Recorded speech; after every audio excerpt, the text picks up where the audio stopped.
Anne of Avonlea, by Lucy Maud Montgomery. Chapter 6. All Sorts and Conditions of Men and Women.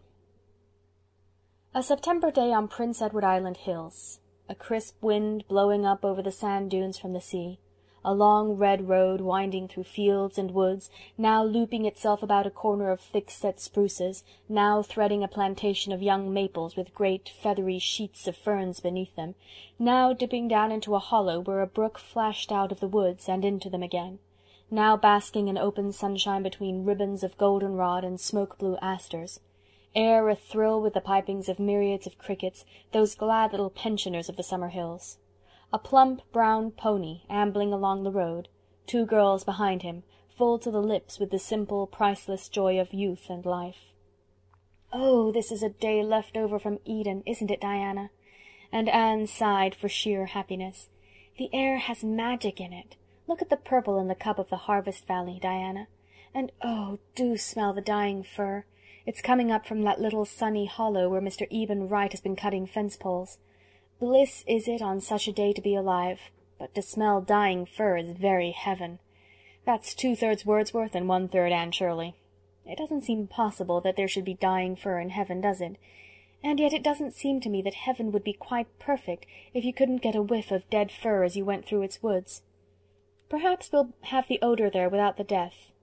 Yes, I think that will be the way.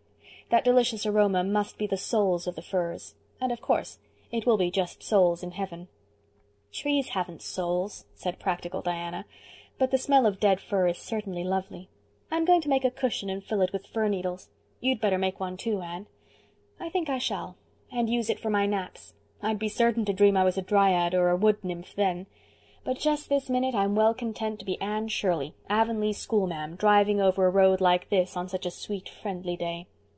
"It's a lovely day, but we have anything but a lovely task before us," sighed Diana. "Why on earth did you offer to canvass this road, Anne? Almost all the cranks in Avonlea live along it, and will probably be treated as if we were begging for ourselves. It's the very worst road of all." "That is why I chose it. Of course, Gilbert and Fred would have taken this road if we had asked them, but you see, Diana, I feel myself responsible for the AVIS, since I was the first to suggest it, and it seems to me that I ought to do the most disagreeable things. I'm sorry on your account, but you needn't say a word at the cranky places. I'll do all the talking. Mrs. Lynde would say I was well able to. Mrs. Lynde doesn't know whether to approve of our enterprise or not. She inclines to, when she remembers that Mr. and Mrs. Allen are in favor of it, but the fact that village improvement societies first originated in the States is a count against it. So she is halting between 2 opinions, and only success will justify us in Mrs. Lynde's eyes. Priscilla is going to write a paper for our next improvement meeting, and I expect it will be good, for her aunt is such a clever writer, and no doubt it runs in the family. I shall never forget the thrill it gave me when I found out that Mrs. Charlotte E. Morgan was Priscilla's aunt. It seemed so wonderful that I was a friend of the girl whose aunt wrote Edward Days and the Rosebud Garden. "Where does Mrs. Morgan live?" "In Toronto. And Priscilla says she is coming to the island for a visit next summer, and if it is possible Priscilla is going to arrange to have us meet her.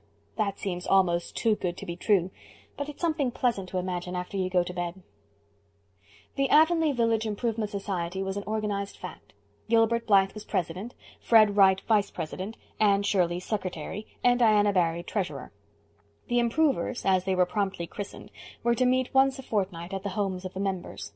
It was admitted that they could not expect to effect many improvements so late in the season, but they meant to plan next summer's campaign, collect and discuss ideas, read and write papers, and, as Anne said, educate the public sentiment generally. There was some disapproval, of course, and, which the improvers felt much more keenly, a good deal of ridicule. Mr. Elisha Wright was reported to have said that a more appropriate name for the organization would be Courting Club. Mrs. Hiram Sloane declared she had heard the improvers meant to plough up all the roadsides and set them out with geraniums. Mr. Levi Bolter warned his neighbors that the improvers would insist that everybody pull down his house and rebuild it after plans approved by the society. Mr. James Spencer sent them word that he wished they would kindly shovel down the church hill. Eben Wright told Anne that he wished the improvers could induce old Josiah Sloane to keep his whiskers trimmed. Mr. Lawrence Bell said he would whitewash his barns, if nothing else would please them, but he would not hang lace curtains in the cow-stable windows. Mr. Major Spencer asked Clifton Sloane, an improver who drove the milk to the Carmody cheese factory, if it was true that everybody would have to have his milk-stand hand-painted next summer and keep an embroidered centrepiece on it. In spite of, or perhaps human nature being what it is because of this, the society went gamely to work at the only improvement they could hope to bring about that fall. At the second meeting, in the Barry parlour, Oliver Sloane moved that they start a subscription to re-shingle and paint the hall. Julia Bell seconded it, with an uneasy feeling that she was doing something not exactly ladylike. Gilbert put the motion, it was carried unanimously, and Anne gravely recorded it in her minutes. The next thing was to appoint a committee, and Gertie Pye, determined not to let Julia Bell carry off all the laurels, boldly moved that Miss Jane Andrews be chairman of said committee. This motion being also duly seconded and carried, Jane returned the compliment by appointing Gertie on the committee, along with Gilbert, Anne, Diana, and Fred Wright. The committee chose their routes in private conclave. Anne and Diana were told off for the Newbridge road, Gilbert and Fred for the White Sands road, and Jane and Gertie for the Carmody road. "Because," explained Gilbert to Anne as they walked home together through the haunted wood, "the Pyes all live along that road, and they won't give a cent unless one of themselves canvasses them." The next Saturday Anne and Diana started out.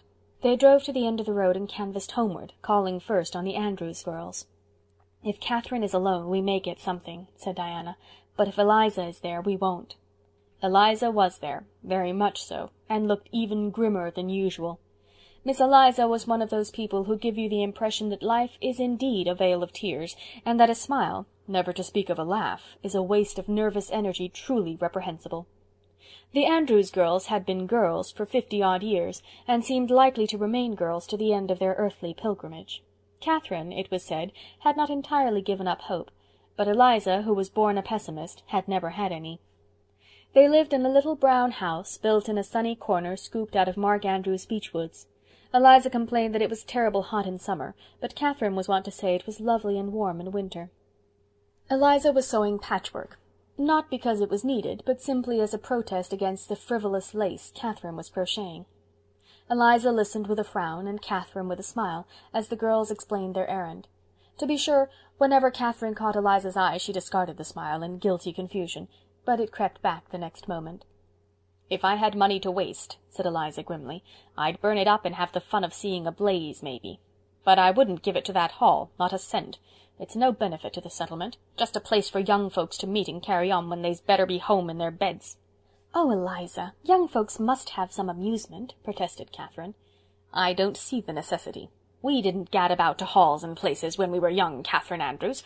This world is getting worse every day." "I think it's getting better," said Catherine firmly. "You think?" Miss Eliza's voice expressed the utmost contempt. "It doesn't signify what you think, Catherine Andrews. Facts is facts." "Well, I always like to look on the bright side, Eliza." "There isn't any bright side." "Oh, indeed there is," cried Anne, who couldn't endure such heresy in silence.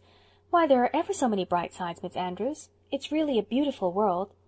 "You won't have such a high opinion of it when you've lived as long in it as I have," retorted Miss Eliza sourly. "And you won't be so enthusiastic about improving it either. How is your mother, Diana? Dear me, but she has failed of late. She looks terrible run down. And how long is it before Marilla expects to be stone blind, Anne?"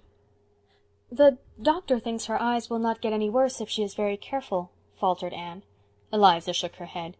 "Doctors always talk like that just to keep people cheered up. I wouldn't have much hope if I was her. It's best to be prepared for the worst." "But oughtn't we be prepared for the best, too?" pleaded Anne. "It's just as likely to happen as the worst." "Not in my experience, and I've 57 years to set against your 16, retorted Eliza. "Going, are you? Well, I hope this new society of yours will be able to keep Avonlea from running any further downhill, but I haven't much hope of it." Anne and Diana got themselves thankfully out, and drove away as fast as the fat pony could go. As they rounded the curve below the beech wood, a plump figure came speeding over Mr. Andrews' pasture, waving to them excitedly. It was Catherine Andrews, and she was so out of breath that she could hardly speak, but she thrust a couple of quarters into Anne's hand. "That's my contribution to painting the hall," she gasped. "I'd like to give you $1, but I don't dare take more from my egg money, for Eliza would find out if I did. I'm real interested in your society, and I believe you're going to do a lot of good. I'm an optimist. I have to be living with Eliza. I must hurry back before she misses me. She thinks I'm feeding the hens. I hope you'll have good luck canvassing, and don't be cast down over what Eliza said. The world is getting better. It certainly is." The next house was Daniel Blair's. "Now it all depends on whether his wife is home or not," said Diana, as they jolted along a deep rutted lane. "If she is, we won't get a cent. Everybody says Dan Blair doesn't dare have his hair cut without asking her permission, and it's certain she's very close, to state it moderately. She says she has to be just before she's generous, but Mrs. Lynde says she's so much before that generosity never catches up with her at all." Anne related their experience at the Blair place to Marilla that evening. "We tied the horse and then rapped at the kitchen door. Nobody came, but the door was open, and we could hear somebody in the pantry going on dreadfully. We couldn't make out the words, but Diana says she knows they were swearing by the sound of them. I can't believe that of Mr. Blair, for he is always so quiet and meek, but at least he had great provocation, for Marilla, when that poor man came to the door, red as a beet, with perspiration streaming down his face, he had on one of his wife's big gingham aprons. "I can't get this darned thing off," he said, "for the strings are tied in a hard knot and I can't bust 'em, so you'll have to excuse me, ladies." We begged him not to mention it, and went in and sat down. Mr. Blair sat down too. He twisted the apron round to his back and rolled it up, but he did look so ashamed and worried that I felt sorry for him, and Diana said she feared we had called it an inconvenient time. "Oh, not at all," said Mr. Blair, trying to smile. You know he is always very polite. "I'm a little busy, getting ready to bake a cake, as it were. My wife got a telegram today that her sister from Montreal is coming tonight, and she's gone to the train to meet her, and left orders for me to make a cake for tea. She writ out the recipe, and told me what to do, but I've clean forgot half the directions already, and it says, 'Flavor according to taste.' What does that mean? How can you tell? And what if my taste doesn't happen to be other people's taste? Would a tablespoon of vanilla be enough for a small layer cake?" I felt sorrier than ever for the poor man. He didn't seem to be in his proper sphere at all. I had heard of henpecked husbands, and now I felt that I saw one. It was on my lips to say, "Mr. Blair, if you'll give us a subscription for the hall, I'll mix up your cake for you." But I suddenly thought it wouldn't be neighborly to drive too sharp a bargain with a fellow creature in distress, so I offered to mix the cake for him without any conditions at all. He just jumped at my offer. He said he'd been used to making his own bread before he was married, but he feared cake was beyond him, and yet he hated to disappoint his wife. He got me another apron, and Diana beat the eggs, and I mixed the cake. Mr. Blair ran about and got us the materials. He had forgotten all about his apron, and when he ran it streamed out behind him, and Diana said she thought she would die to see it. He said he could bake the cake all right, he was used to that, and then he asked for our list and he put down $4, so you see we were rewarded. But even if he hadn't given a cent, I'd always feel that we had done a truly Christian act in helping him. Theodore White's was the next stopping place. Neither Anne nor Diana had ever been there before, and they had only a very slight acquaintance with Mrs. Theodore, who was not given to hospitality. Should they go to the back or front door? While they held a whispered consultation, Mrs. Theodore appeared at the front door with an armful of newspapers. Deliberately she laid them down one by one on the porch floor and the porch steps, and then down the path to the very feet of her mystified callers. "Will you please wipe your feet carefully on the grass, and then walk on these papers?" she said anxiously. "I've just swept the house all over, and I can't have any more dust tracked in. The path's been real muddy since the rain yesterday." "Don't you dare laugh," warned Anne in a whisper as they marched along the newspapers. "And I implore you, Diana, not to look at me, no matter what she says, or I shall not be able to keep a sober face." The papers extended across the hall and into a prim, fleckless parlor. Anne and Diana sat down gingerly on the nearest chairs and explained their errand. Mrs. White heard them politely, interrupting only twice, once to chase out an adventurous fly, and once to pick up a tiny wisp of grass that had fallen on the carpet from Anne's dress. Anne felt wretchedly guilty, but Mrs. White subscribed $2 and paid the money down. "To prevent us from having to go back for it," Diana said when they got away. Mrs. White had the newspapers gathered up before they had their horse untied, and as they drove out of the yard they saw her busily wielding a broom in the hall.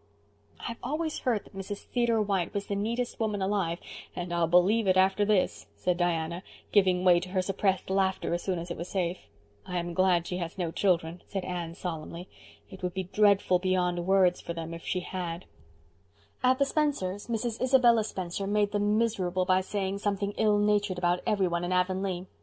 Mr. Thomas Boulter refused to give anything because the hall, when it had been built 20 years before, hadn't been built on the site he recommended.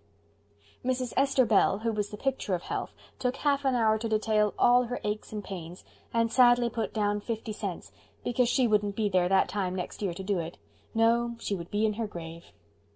Their worst reception, however, was at Simon Fletcher's. When they drove into the yard they saw two faces peering at them through the porch window, but although they rapped and waited patiently and persistently, nobody came to the door. Two decidedly ruffled and indignant girls drove away from Simon Fletcher's. Even Anne admitted that she was beginning to feel discouraged. But the tide turned after that. Several Sloane homesteads came next, where they got liberal subscriptions, and from that to the end they fared well, with only an occasional snub. Their last place of call was at Robert Dickson's by the Pond Bridge. They stayed to tea here, although they were nearly home, rather than risk offending Mrs. Dickson, who had the reputation of being a very touchy woman. While they were there, old Mrs. James White called in. "I've just been down to Lorenzo's," she announced. "He's the proudest man in Avonlea this minute. What do you think? There's a brand-new boy there, and after 7 girls that's quite an event, I can tell you." Anne pricked up her ears, and when they drove away she said, "I'm going straight to Lorenzo White's." "But he lives on the White Sands road, and it's quite a distance out of our way," protested Diana. "Gilbert and Fred will canvass him." "They are not going around until next Saturday, and it will be too late by then," said Anne firmly. "The novelty will be worn off. Lorenzo White is dreadfully mean, but he will subscribe to anything just now. We mustn't let such a golden opportunity slip, Diana." The result justified Anne's foresight. Mr. White met them in the yard, beaming like the sun upon an Easter day. When Anne asked for a subscription, he agreed enthusiastically. "Certain, certain! Just put me down for $1 more than the highest subscription you've got." "That will be $5. Mr. Daniel Blair put down 4, said Anne, half afraid, but Lorenzo did not flinch. "5 it is, and here's the money on the spot. Now I want you to come into the house. There's something in there worth seeing, something very few people have seen as yet. Just come in and pass your opinion." "What will we say if the baby isn't pretty?" whispered Diana in trepidation as they followed the excited Lorenzo into the house. "Oh, there will certainly be something else nice to say about it," said Anne easily. "There always is about a baby." The baby was pretty, however, and Mr. White felt that he got his $5 worth of the girl's honest delight over the plump little newcomer. But that was the first, last, and only time that Lorenzo White ever subscribed to anything. Anne, tired as she was, made one more effort for the public weal that night, slipping over the fields to interview Mr. Harrison, who was as usual smoking his pipe on the veranda with Ginger beside him. Strictly speaking, he was on the Carmody road, but Jane and Gertie, who were not acquainted with him save by doubtful report, had nervously begged Anne to canvass him. Mr. Harrison, however, flatly refused to subscribe a cent, and all Anne's wiles were in vain. "But I thought you approved of our society, Mr. Harrison," she mourned. So I do, but my approval doesn't go as deep as my pocket, Anne." "A few more experiences such as I have had today would make me as much of a pessimist as Miss Eliza Andrews," Anne told her reflection in the east gable mirror at bedtime. End of chapter 6.